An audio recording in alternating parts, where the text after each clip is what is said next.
Matul l-ewwel 6 xhur ta' din is-sena 253 entità u individwu f'diversi oqsma fosthom tal-manifattura u l-kostruzzjoni ġew immultati bejniethom aktar minn 100,000 euro wara l-instab li kienu qed jiksru il-liġi dwar is-saħħa u s-sigurtà fuq il-post tax-xogħol.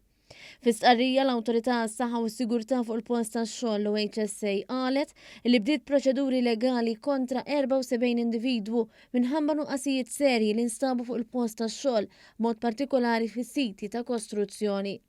L-Awtorità ħabret li l-aktar nuqqasijiet komuni li jiltaqgħu magħhom l-uffiċjali tagħha huma n-nuqqas ta' dispożizzjonijiet biex jipprevjenu waqgħat mill-għoli u project supervisors ta' sit tal-kostruzzjoni li ma jimxux mal-prinċipji ġenerali tal-prevenzjoni tas-saħħa u s-sigurtà.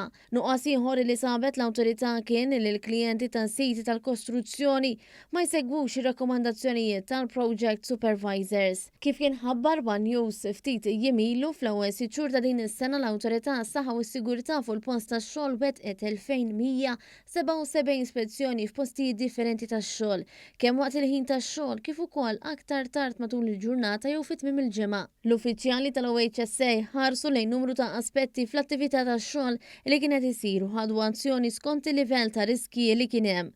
Wara l-ispezzjonijiet, l-uffiċjali kellhom ukoll kważi 400 laqgħa privata ma' min huwa responsabbli mis-saħħa u s-sigurtà sabiex jiddiskutu temi relatati mal-ispezzjoni.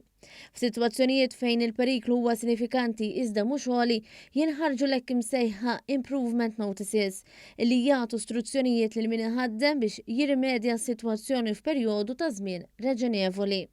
Bejn Jannar u Ġunju 2022 inħarġu 357 avviż ta' titjib ta' dan it-tip.